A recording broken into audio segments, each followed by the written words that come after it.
So we have Team Nonsense, composed of Leslie, Shira, Abigail, Alyssa, and Camille. This capstone project examines how telco fixed line subscribers pay their bills. Using various models, the team explores patterns in payment behaviors, identifies reasons for delays, and evaluates the risk of late payments. The goal is to find key insights and make data-driven recommendations that will help reduce late payments and enhance payment efficiency. Team Nances, take the stage. So, good afternoon everyone. We are NAN Sense Makers, and since our capstone project is about payment behavior, we'd like to introduce ourselves and our payment behaviors. So my name is Ayla, and I pay my bills as soon as I get them. Hello, I'm Leslie, and I pay my bills online. Hello, I'm Alyssa, and I pay my bills when I can. And when I cannot, my mother begrudgingly takes that responsibility. Hi, I'm Shai, and I pay my bills just like anyone else during payday. I'm Camille, and I will pay my bills. Yes, thanks to my other. So bills! Like, there's nothing, we don't really get excited like thinking about our bills, right? So, we don't look forward to seeing our friend Judith every month. So it's just a thing that we do month. We just go and pay our bills. But for this afternoon, we hope to get all of you like a little bit more curious about how we pay our bills. So our capstone project is called Chasing Payments, Understanding Subscriber Payment Behavior. For context, our sponsor is PLDT, and PLDT is an internet service provider. So for PLDT, late payments are not just late payments. Why do I say this? For PLDT, when a subscriber pays late, it entails higher follow-up costs. It also means that there's a decline in customer relationship. It also means that there's a higher likelihood of the customers canceling the service. So with this in mind, we go to our main business problem. How can PLDT reduce delayed payment risk? To answer this, we focus on three analytics problems. First, what factors are associated with longer payment times? So we analyze factors like payment channels, tenure, and bill periods to see which ones affect payment times. Second, what is the late payment risk for PLDT every month? And lastly, we ask, what are the different payment behaviors of PLDT subscribers? So to do this, we segmented subscribers based on their payment patterns. Let's take a look at the data. Now, let's take a look at our subscribers. So we have a wider base of 3.3 million PLDT subscribers. And with that, we've drawn a 300,000 subscribers, PLDT subscribers for this project. Next is, let's take a look at the billing cycle. So we already know this. If the first of the month is our invoice date, the due date will be on the 25th of the month. And upon looking at our data, on average, it takes 21 days, our PLDT subscribers take 21 days to pay their bills from the invoice date. However, these payments, most of these payments, or 23%, are considered late payments, or they pay beyond the due date. In addition to that, we also determine the payment channels, or how their subscribers usually pay their bills. How do you pay your bills, guys? Online. Yeah, we have that. So one of which is the mobile payments. So we have mobile payments. These are payments made through mobile wallets. Second is, what you said, online banking. So these are payment transactions in online banks. Also, we have physical locations. Who here still pay in buy centers or in the banks physically? Some? Yeah. Okay. So we still have that in our data set. Physical locations who pay directly in the bank or buy centers. Fourth is we also have e-commerce payments, the new trend right now, paying through online shopping platforms. And lastly, we have the auto debit. So these are payments automatically deducted from our bank accounts. Also, we have subscriber tenure. So we categorize our PLDT subscribers on how long they've been with PLDT. So Our new subscribers, these are from 0 to 6 months, and these are considered our infant PLDT subscribers. Subscribers who have been with us for 7 to 24 months are our mid-range PLDT subscribers. And lastly, subscribers who are over 2 years or over 24 months are our tenured PLDT subscribers. Lastly, I would like to present the bill period. Okay, the bill period, the due dates. Okay, so this bill period, in our data set, we have 10 that is given to each on every subscriber. And the easy way to think of this is that there are 10 due dates in a month within our data set. Now, let's go to an exciting part of our presentation, the model. Okay, back. So, for our first analytics problem, what factors are associated with longer payment times? We ran a decision tree regression model to determine which factors are associated with longer payment times. So our top factors are, first, the payment history for the past 3 months. What does this mean? This means that whether a subscriber has been late once, twice, or if they missed all of their previous due dates. The second one, as mentioned earlier, are the payment channels. Third is tenure, so we have our infant, mid-range, and tenured subscribers. And lastly, the bill period, or what due date is the subscriber in. So, just to recap, okay? So if a PLDT subscriber gets their invoice on the first day of the month, their due date is on the 25th of the month. On average, it takes our subscribers 21 days to pay their bills. However, if we consider the past payment behavior of subscribers with no late payments during the past 3 months, they pay within the 21 days. However, if a subscriber just missed one due date for the past 7 months, it adds an extra 7 days to their payment days. Now, we go to our payment channels. So as mentioned earlier, there are different payment channels. On average, our subscribers pay within 21 days. But if our subscribers use auto debit, they pay 7 days earlier. 7 days earlier. In contrast, it's interesting to note that subscribers who use mobile payments pay 12 days after the subscribers who use the auto debit. For the other payment channels, they all fall within the 21 payment days. So first we have the payment history, next we have the payment channels. Our third factor is the tenure. So on average, it takes our subscribers 21 days to pay their bills. For tenured subscribers, those who have been with PLDT for the past 2 years, they pay within the 21 days. But infant and mid-range subscribers, they take an additional 5 days to pay their bills.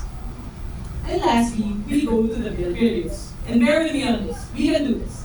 So there are 10 due dates in a month, right? So we found out that if your due date falls 1 week before a payday, you pay 21 days. You fall within the 21 days. But if your due date falls 1 week after a payday, it takes you an additional 5 days to pay your bills. So to recap, our top factors determining the payment times are number 1, the payment history for the past 3 months. So whether or not you missed a due date before. Second are the payment channels. What channels do you use? Third is the tenure. Are you a tenured subscriber or a new subscriber? And lastly, what bill period did your due date fall in? Is it before a payday or after a payday? For analytics problem number 2, what is the late payment risk for PLDT everyone? Here, we focus on predicting late payment based on the due date. We use a decision tree classifier and it works really well with an 88% accuracy. Now, with this classification model, we can identify which subscribers are likely to pay late based on their past payment behavior. Now, let's see how our model predicts. We had invoices, but with missing payment records. We use the model to test and see which invoices are paid late. Might be paid late. Using the same features of the previous model, which are the payment history, this tells us the number of payments made after the due date in the last 3 months, payment channel, tenure, and bill period. Bill period tells us whether the due date is after or before or after the pay date.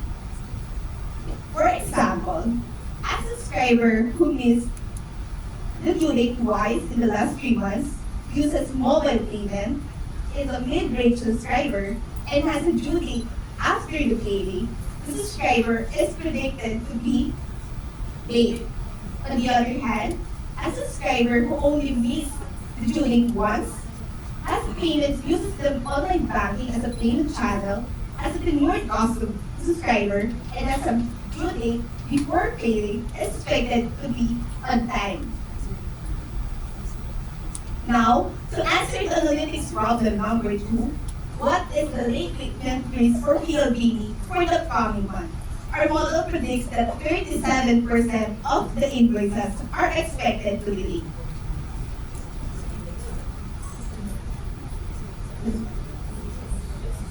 For third analytics problem, what are the different payment behaviors of PLDT subscribers? To answer this, we analyzed different payment behaviors of PLDT subscribers and we've identified 4 distinct personas through this question. Let's meet them. First, we have just-in-time jacks. Just-in-time jacks are 35% of our subscribers. Just-in-time jacks are stable and predictable. Just-in-time jacks usually pay their bills on or around the same date each month. Then we have Payday Patty. Payday Patty is 33% of our subscribers. Payday Patty, as the name suggests, consistently pay their bills on or around paydays. Then we have Veteran Vicky. Veteran Vicky are long-term subscribers with an average tenure of 9 years. Veteran Vicky are 25% of our subscribers. Veteran Vicky have prompt but varied payment habits, as some Veteran Vickies may pay very soon after receiving their invoice, while some Veteran Vicky may delay for a longer period. Then lastly we have Bigating Benny. Bigating Benny is the smallest group at just 7% of our subscribers. Bigating Benny have unpredictable payment behavior. Bigating Benny on average have larger payment amounts than other personas, but their payment varies from one invoice to the next. Some Bigating Benny will pay twice the amount of the current invoice and not pay the next one. So, to summarize, we have 4 distinct personas. We have just-in-time jacks, who are stable and predictable. We have Payday Patty, who consistently pay their bills around payday. And we have Veteran Vicky, who have prompt but varied payment habits. And lastly, we have Bigating Benny, who have higher payment amounts but are less predictable. So now to answer the question, how can PLDT reduce delayed payment risk? But first, let's go back to the previous prediction. So what you don't know is that most of these subscribers are from the payday patties and the just-in-time jacks. So with that, we have segmentation-based enhancements, especially for these 2 subscribers. Now, generally, auto-debit payments tend to get paid earlier than any other payment methods. And so with that, we propose to make auto-debit more accessible and appealing for the subscribers. And what we can do is, we can incentivize them to switch to auto-debit and maybe work with Maya to make auto-debit accessible, especially for the just-in-time jacks, since they have a reliable and predictable payment behavior. For context, some 30% of the entire subscriber base are just-in-time jacks, or 400,000 of them, and the just-in-time jacks has an invoice-to-payment discrepancy between online banking payments and auto-debit of 8 days. And then factoring in these 2, it would mean an additional yearly earnings of 17 million pesos. And another recommendation is to create a risk model per segment. It is so we can tailor specific subscriber risk management strategies, and it's so we can implement more targeted interventions for at-risk subscribers and provide support mechanisms. And to set an example, we made a model for the payday patties who like to pay during paydays. And for the payday patties, the top factors affecting their payment delays is the first, payment history for the past 3 months or similar with the other models. And second, whether bill period is 1 week from a payday, specifically 1 week from a payday. And the model predicts that almost half of the payday patties will pay their invoices late for the last month's invoices. And but here's an interesting thing. If we switch the billing period to 1 week before the payday, it would be reduced to 13%. So imagine 13% from 46 predicted late payments. And with that, we recommend that we move payday patties billing period to either 9th or 24th or first week from a payday. So with this, if a payday patty who has a billing period that starts at 9th of the month, the due date would be the 3rd the following month. And so if she likes to pay during the first payday or the next payday, the payment will not be late.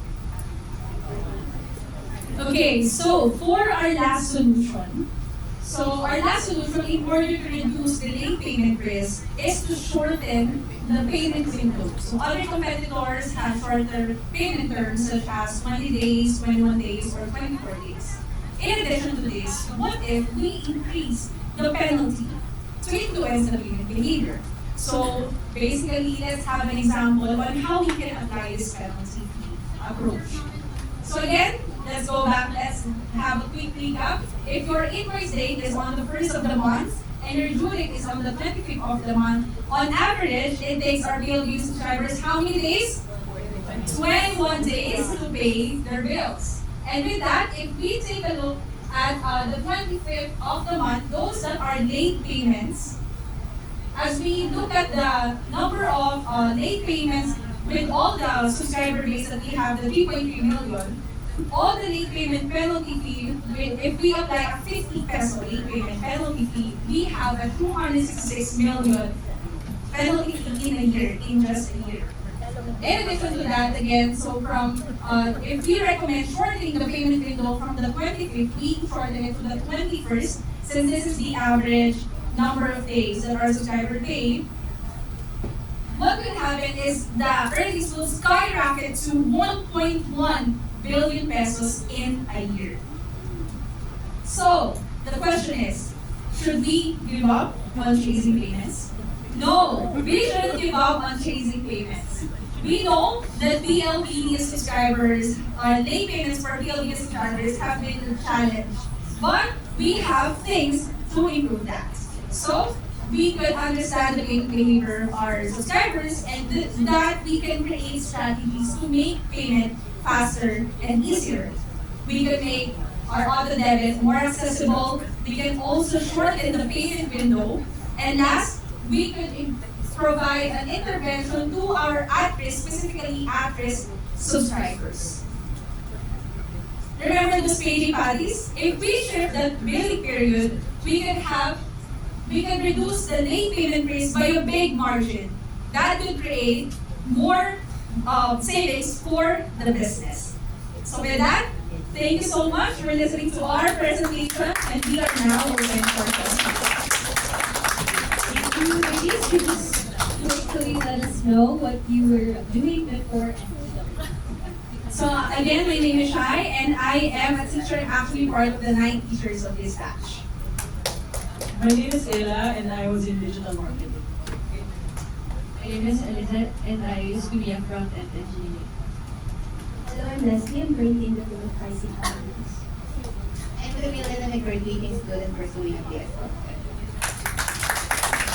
Okay, thank you, ladies. Questions from the audience or from the judges? Hi, good afternoon again, and congratulations. First of all, I would like to commend your data storytelling is actually very, very good, right? Even the visuals itself very succinct, very engaging as well, right? You don't need to populate the entire deck with a lot of numbers because actually, if your audience is really the business people, it makes them more engaged. If you have presentations like this, right? Kasi if you present a lot of those numbers, a lot of times you lose your audience, right? Unless your audience is your data scientist boss who would like to understand the methodology behind what you just presented, right? Actually, my question is, you analyze about late payments, right? But is there anything in your study that says that late payments actually result to non-payment? And if at all, what is the percentage of that? Because that to me is the risk, right? Late payment as it is not the problem area. The problem area is non-payment. So where in the study can you highlight the risk of non-payment?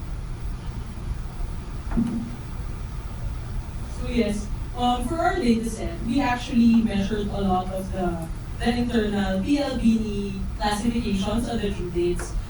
Just a small percentage of the data set resulted in non-payments. So we chose to focus on the other dates that are present, but it was there. It was only about like less than 1% of our data set. So we focused on the how to reduce the delayed payment risks for them. So if the focus is the late payments per se, right? What is then the advantage of knowing that? Because if the risk is not non-payment, if you see that late payments still result to payment after the fact, then what then is the advantage of having the study for your particular audience? So by just understanding what we did is we tried to understand how these early payments or early payers or what are their behaviors. So we tried to adapt that so that we could reduce the risk of having late payments.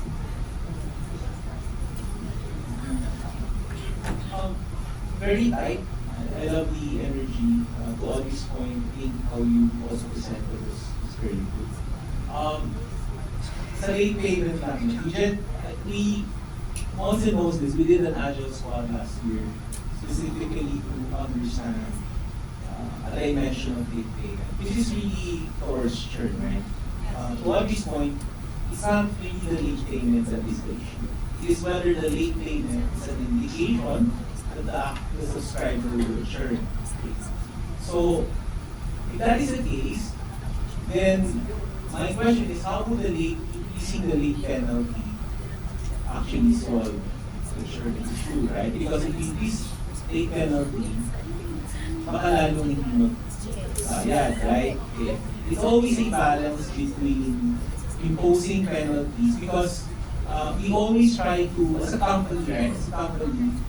We always try to make sure that we make the customer feel at ease when they use our services and when they do business with us. Penalty is not something that we strive for because it makes the customer uncomfortable. Nonetheless, it exists because you want to make sure that the outliers are the ones that are truly being penalized. So when I look at the results that you presented, and you recommended the increase of late penalty, did you actually do a study or a simulation as to how that would affect churn? Any churn data was removed from our database. So we, like Ika said earlier, we relied on the next due date. The that we have, which is 25 days.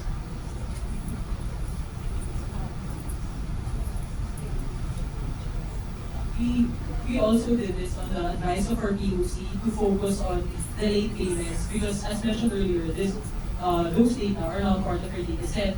However, our insights that late payments usually lead to churn are from our POC. So congratulations again. I thought may background music pa kayo ng Pantropiko or muntik na ba? Okay, sige. So great presentation.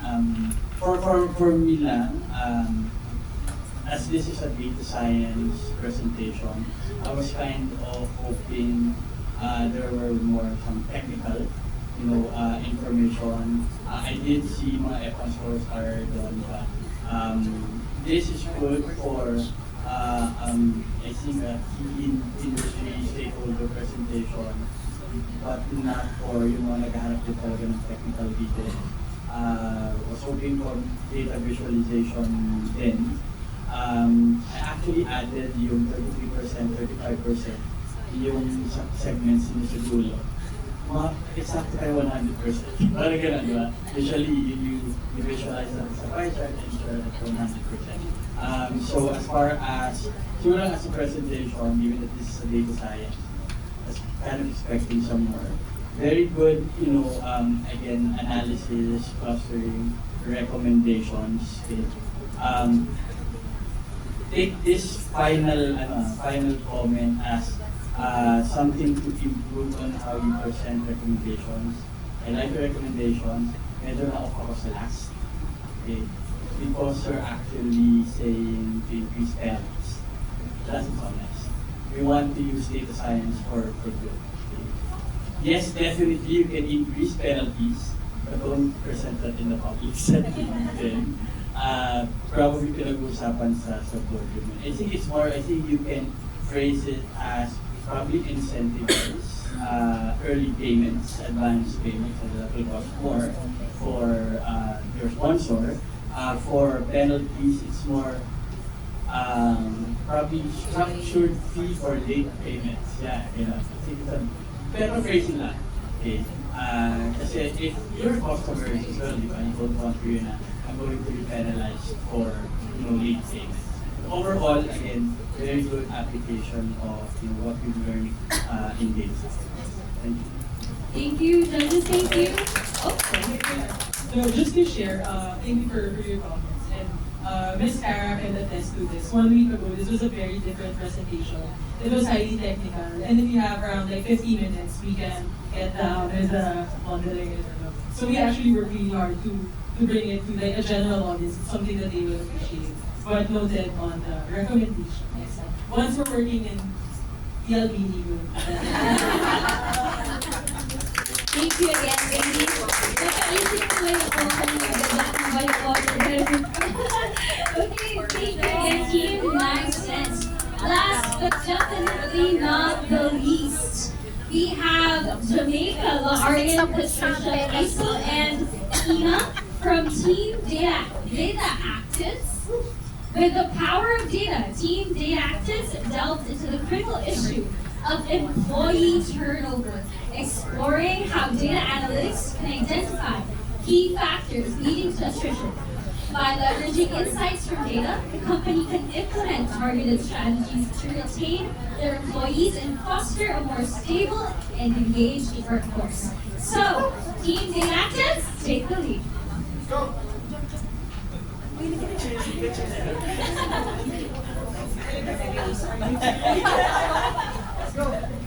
Okay, we might have some technical difficulties, but how is the audience feeling? Are we learning a lot?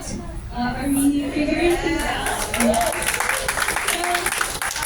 Just a fun fact, no? Some of the skills that the ladies have used in their presentations or in their capstones were actually taught in class. So, like with Team Pinpoint, they used web scraping.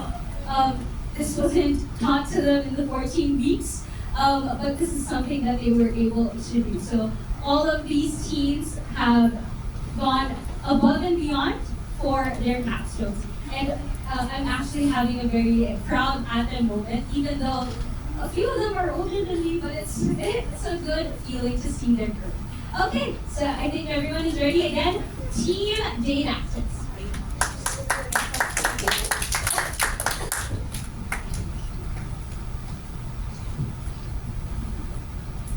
Good afternoon, ladies and gentlemen. I'm Jam. Together with me on stage are Aisel, Ina, Trish, and Dian. We are your attrition data actives.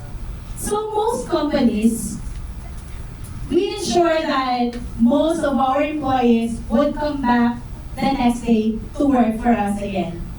And so, with our project Attrition and Mass, we want to harness data to keep your best talent. So first, what is attrition? Attrition is when employees leave the company. And it's a big deal. So in this project, we focus on voluntary attrition, where employees leave the company on their own. So these employees are smart employees. And we would like to extend our deepest gratitude to SMART, our sponsor, for giving us their full support, providing us with data to make this project possible. And so, let us take a quick look at our data set that we're going to talk about later on. So, this line graph, you can see that attrition appears to be cyclical. Okay? So, during the quarter 2 of 2002, you can see that attrition rose and dipped briefly, and then again rose back during the quarter 2 of 2023. So with our data, until quarter 4 of 2023, we can assume that in the future there is an increase of attrition. So, that led us to our main question. How can we stop our employees from leaving the company? And to answer this question, we pose two analytics questions. First, what factors should we focus on to improve employee retention? And number two, how can we use these factors to develop employee retention strategies? So, we examine on the departments. And this is what we found out. So, Cybersecurity Operations Group and Information Technology are among the top management groups with relatively high attrition rates during 2020 to 2023. So here, you can see, highlighted in red, that the CSOG plus IT are among those teams. So these are the teams that are specifically asked by the HR that we should focus on. So tech team is our collective name for the CSOG and IT. So from now on, moving forward, the collective name for CSOG plus IT is the tech team. So information technology and cybersecurity are both important for the company because they facilitate efficient data sharing and they ensure that these sensitive data are safe. And so, according to the study, even the best places to work in IT have 24% attrition rate. And so, let me call on Ina. So Ina, can you tell us what is really happening with SMART's employees? First, Jam. Well, how we treated this data was we took the entire employee data set and compared it with the tech team's specific data set to see how they align with each other. What we did was we tried to focus on the employees that resigned to see what insights we could get. So let's see what we found out. First, most of those who resigned were within 20 to 30 years old. We also found that most of those that resigned were single employees. And most of those who resigned had only stayed for up to 1 to 3 years in service of the company and followed closely by 4 to 6 years tenure. What's interesting to note about this is that after 6 years, when you reach 7 and above, there's a noticeable decrease in percent of resignation. Okay, so most of those that resigned are also from Generation Y. They're also called millennials, and they make up the majority of the company's employee body. Looking into job level, going granular, we found out that the regular staff is the job level with the most number of resignations as well for both overall employee and the tech team. Looking at where these resignations are happening, we found that most of them happened within Makati's. Now, to the employees that have to go to these offices, we found that most of those that resigned had to commute for 30 to 120 minutes every day. However, this is also interestingly in contrast with what we found, which was the location of your office versus where you reside, where most of those that resigned either lived far or very near the office, which suggests that there's something, other factors than commute time that affect their resignation. Okay, so let's go over what we've learned. First, we know that they're 20 to 30 years old. We know that they're rendered 1 to 3 years of service. We know that they are single. We know that they're millennials. We know that they commute 30 to 120 minutes every day. And we know most of them are part of the regular staff. So this is what is happening. This is what of the attrition. But what about the why? Why are employees leaving? Well, by far, the top 2 reasons why the employees leave. Number 1 is career growth. Number 2, cash compensation, followed trailing behind is personal and family. Let's look at overtime. You can see that for both overall employee and tech team, from 2022 to 2023, career growth actually surpassed cash compensation for being the number 1 reason for employees resigned. This is the end. We dug a bit deeper into the demographics which we had mentioned earlier. So for the employees that had stayed 1 to 6 years, for the tech team which we are focusing on, the number 1 reason is still cash compensation, although overall it is career growth. The same can be said for the regular staff. The number 1 reason in the tech teams is still cash compensation. Very interesting trends, and they're very different from how the rest of the employees act. Okay, so there are many things that we've learned, many things to keep track of, and we're very excited to show the dashboard that we created to keep track of all these items.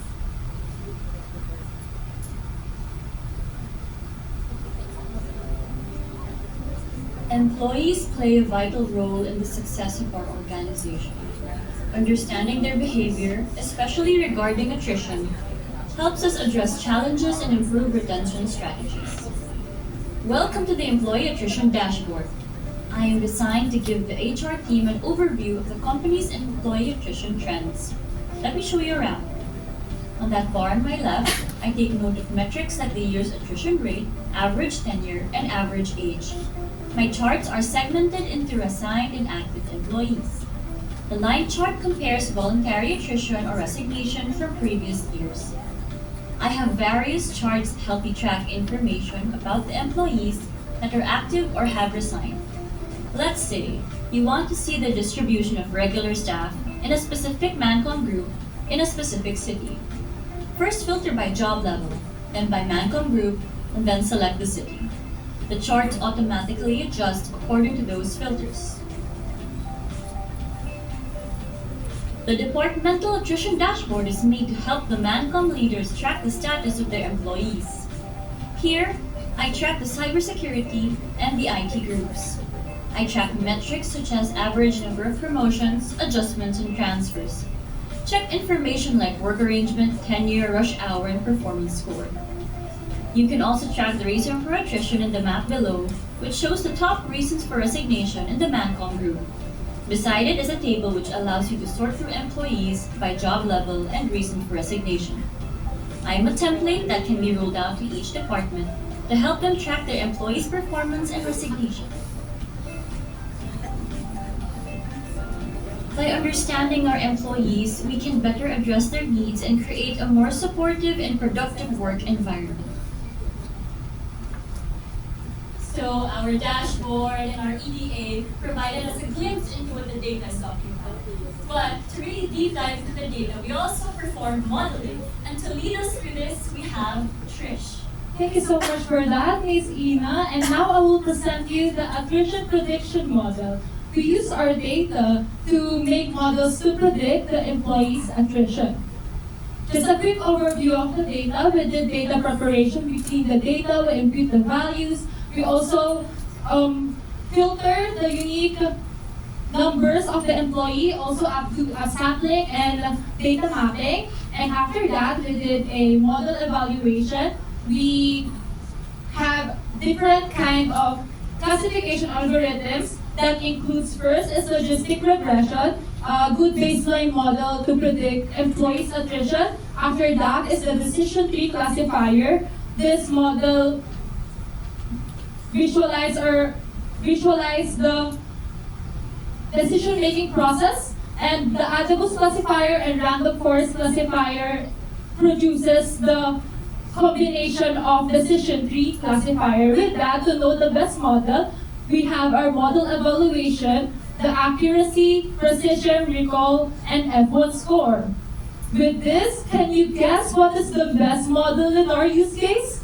Random forest classifier. You guys it right. Random forest classifier. Random forest classifier is the best model for overall dataset and track team dataset. In overall dataset, we can see that the accuracy, precision, F1 score produced 94%, and for the recall is 93%. And after that, the tech team dataset, the accuracy, precision, F1 score, and recall is 91%. And for the most exciting part of our use case, we have this is what we envision for our application and how our predictive model works.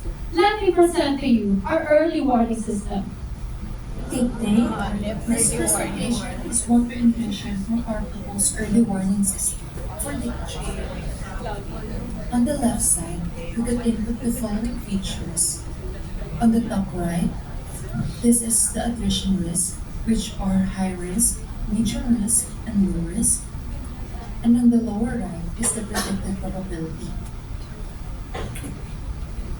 Upon inputting the following feature, we could click the button as it will result in the predicted probability of attrition of an employee.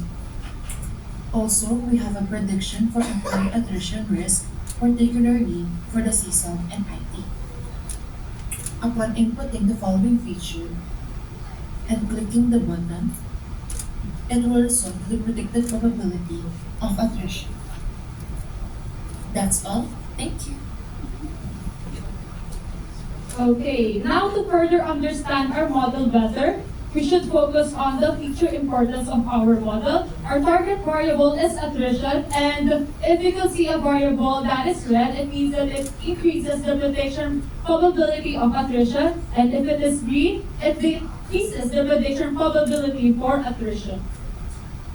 And first, we'll look at similar important features for both dataset, which is the overall employee dataset and tech team dataset. As we can see, the top predictor is length of service and age. With this, it has a color green, which means it decreases the prediction probability of attrition. Basically, it means that the employees with longer service and more mature are less likely to leave the company.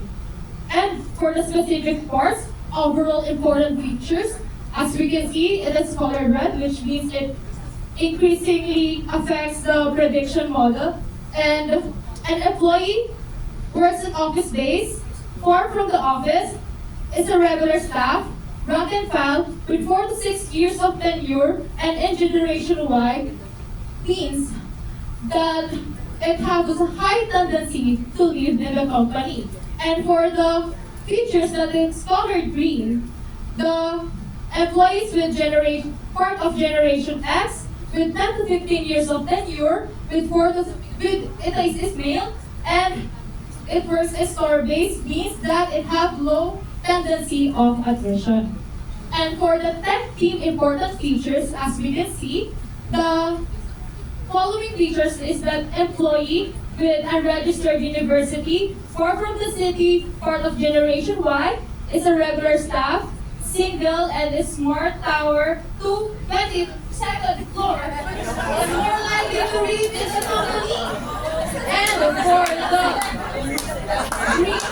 green data set, you can see that employee is based on 29th floor, or the 23rd floors of Smart Tower 2, Ayala Avenue, Makati City, or in UP or Polisac exceeded low attrition. Okay, for further recommendation and insights of our use case, let me call on Ms. Asa. Alright, thank you so much, Coach. So now that we understand the key features driving employee attrition, so we can actually use this to our current data set. So out of the 424 active tech employees in 2023, 3.3% belongs to regular staff millennials who are single and has 1 to 3 years of tenure. So basically, this particular group, they have higher attrition rate. And by knowing about this information, so the company can make up a targeted intervention to better support these employees and make them stay in the company. So how are we going to make them stay in the company? So here are our recommendations for employer retention strategies. So for instance, for both overall and tech employees, so an employee who travels long city distance is part of Generation Y and works as irregular staff, they have higher attrition rate. So what the company can do is that they can provide flexible work arrangement. And then other than that, since this employee belongs to Generation Y, they are actually known for being innovative and creative. That's why having hackathons and innovation lab can make them more excited about their work and of course provide them opportunities to share great ideas. Next, so career growth is actually another important factor that both Generation Y and regular staff look into. That's why it is important to have clear career planning because this will help employees to see that they have a future in the company and will keep them motivated. And lastly would be holistic compensation package.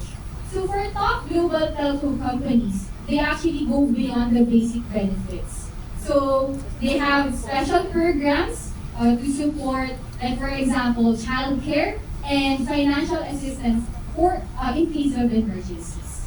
Next, for other features related to increasing the attrition rate, so for overall employees, so an employee who works office-based and has a 4 to 6 years of tenure, they're more likely to leave the company.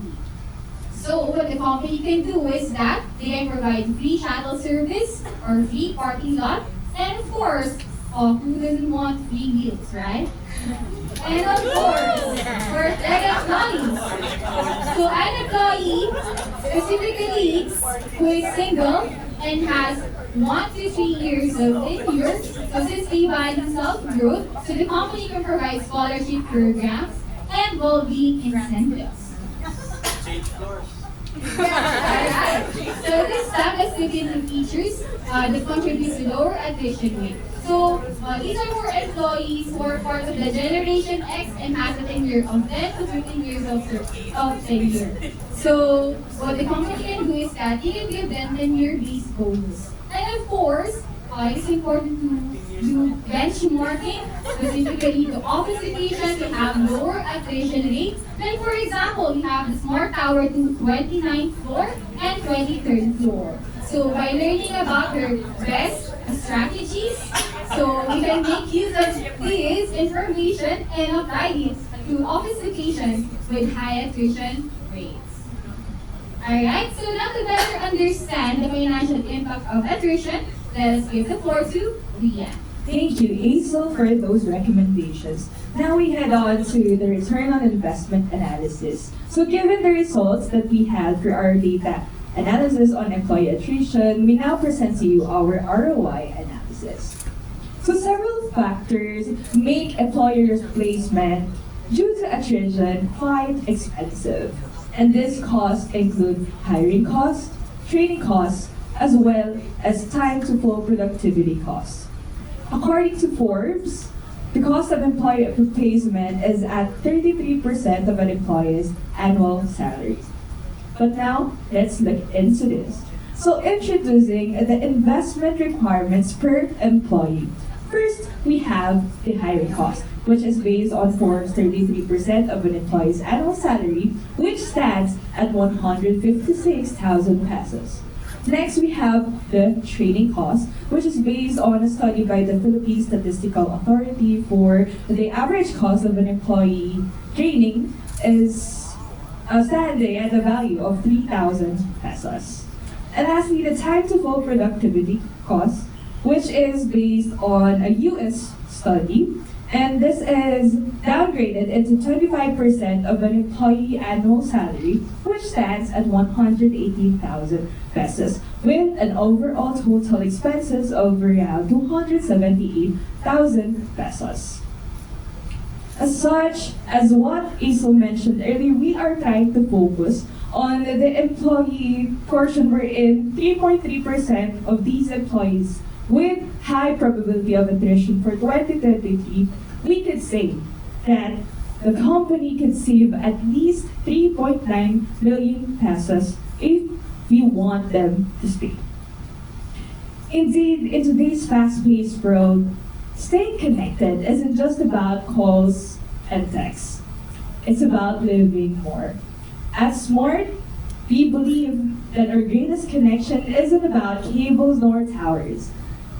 It's about the amazing people who make this all happen, our employees. And that's all for our employee attrition analytics. Again, we are attrition detectives, and thank you so much for listening. Thank you, data actives. I'm from our people group, or from HR. Those are very insightful. Siguro I'll just add a layer since our panel doesn't have HR folks. I'll add my fair bias before we transition for questions. 3 points first. The data is aligned with global data, right? And we Philippines data by LinkedIn. I used to work for LinkedIn, and that goes for the top 2 the reasons, and we feel the same. And second point, our company, I think we're on the right track doing all those majority of the things. Example, food, free food, you recommended that our leaders always lead by ask for food, kaya tumaba ako yun to the Philippines. And interesting project. So we pass it on to our panel for some questions. What floor do you work on? Sorry? Oh! I am not part of, I move a lot of floors, but I'm not part of that 18 and 6. And second, with my profile of high attrition probability, I belong to that group. But instead of leaving, I actually just joined. So maybe there's another part of another step, right? What makes people move to Philippine Smart, especially Ulipat like me from global tech companies? It's a great company. And you can see most of us in this. Okay, we'll pass it on. That's an HR context to our tech and data analyst team. We pass it on to our panel for questions.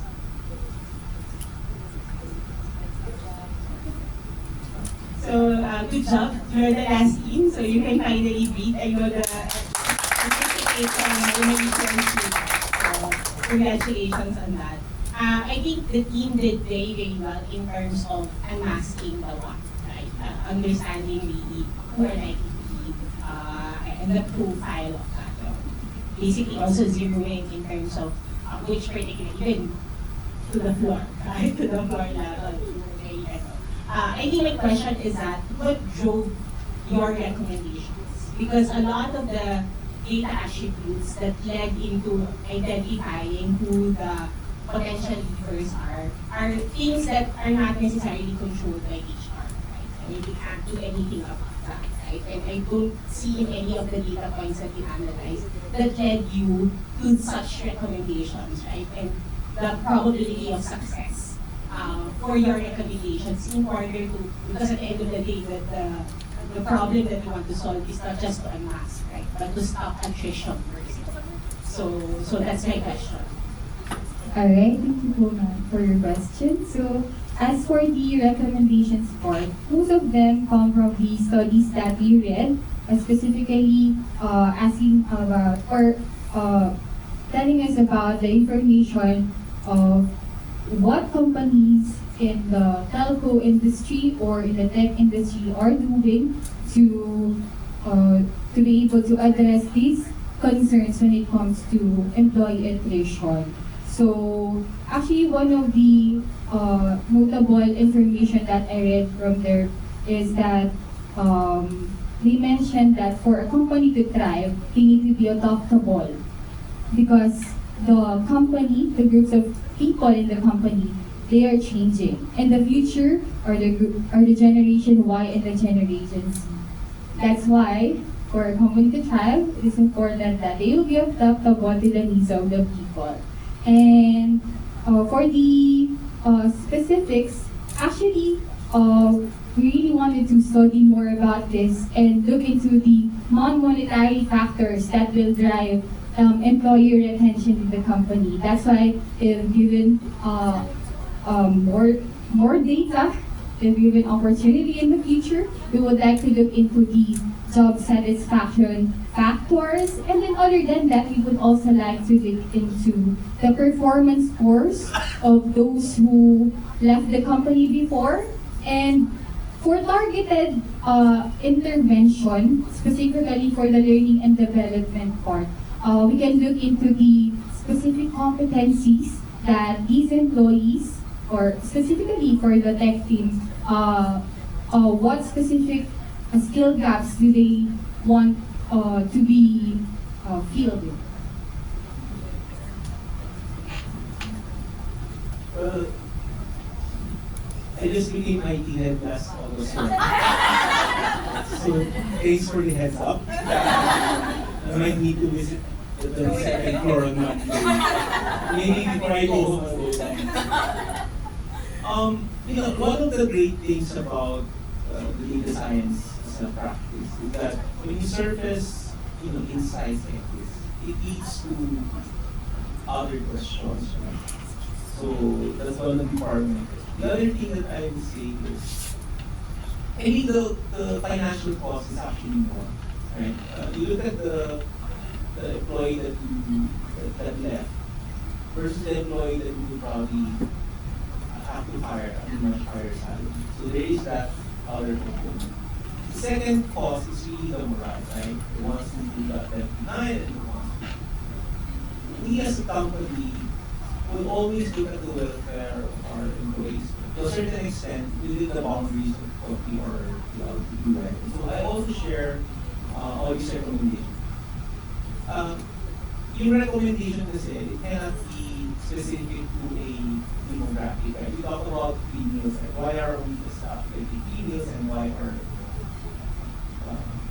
the other ones are not fit. It feels a little down. So, again, experience will fine tune that recommendation. It's really, but I love the dashboards. I think it's great. I think it's something that personally I can use. Right? I saw Tony send a message, while you were presenting, pwede kang makuha namin. So, it's something that I appreciate, and I don't know how this works, but the dashboards are clearly very useful, and it can also lead to further conversations with HR to sort of find better really the root cause of the issue. So again, when you look at the data, you prepare this presentation. Did you as a team discuss what other questions can we actually ask based on what we have? Because it's the tip of the iceberg. Obviously, there's much more, and I'm just very interested to know whether you as a team discuss what other questions can we sort of ask, maybe work on if you were given the chance to sort of continue.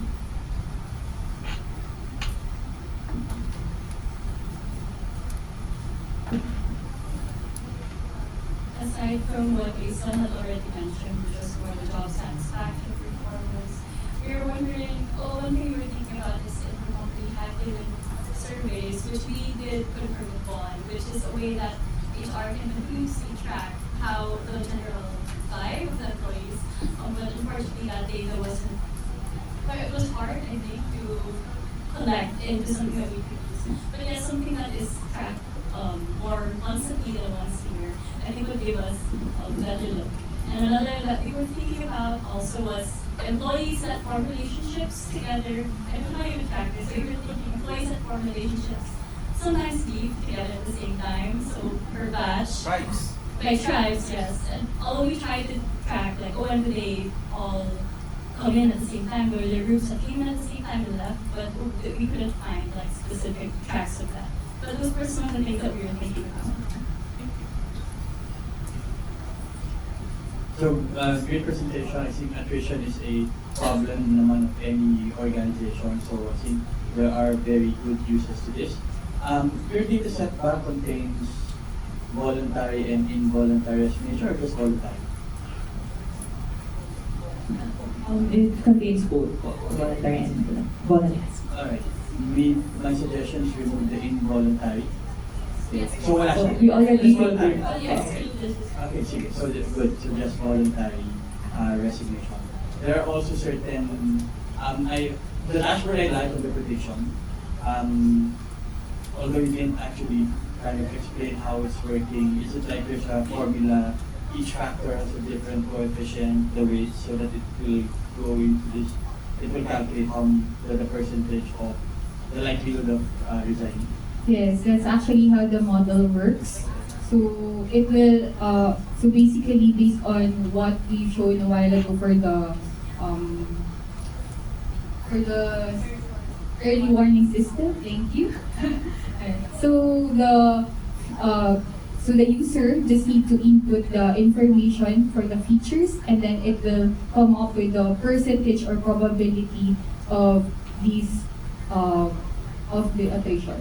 Yeah, that's a very, very important tool. I think I've been looking for a tool like that for so long now.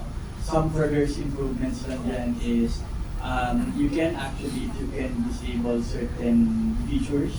Like for example, you want to take out compensations factor.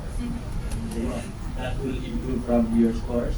Make recommendations then, like for example, is 30%, you need to do something already. Okay, that's something that you probably need to work with HR, since they have the domain knowledge on that. When you say 30%, is that a red flag already? It could be for a top performer, could be okay for a non-corporate policy. So yeah, I think there's definitely a lot of potential there. I like the group dynamics when you're actually passing on the question to another. Hindi lahat ang scripted. I think lastly, I need to focus on capability building and then the ROI. I think it's a very, very good discussion. I think that's a very good indication for, say, FTW that they can actually pay for more capability building. Ang cost is 278,000 per employee. Ay, kalahati lang yun, no? Budget for training. But very good, very useful. And I guess, sabi nga, hinihingi na ng HR ng smart committee na. Congratulations. Thank you, Justin. And thank you, ladies. Makakahinga na kayo. Okay, so I'm sure the people in culture department is very interested. Tulad nga ng sinabi ni Sir Tony kanina, pwede ba namin hingin yan? Don't worry, we will be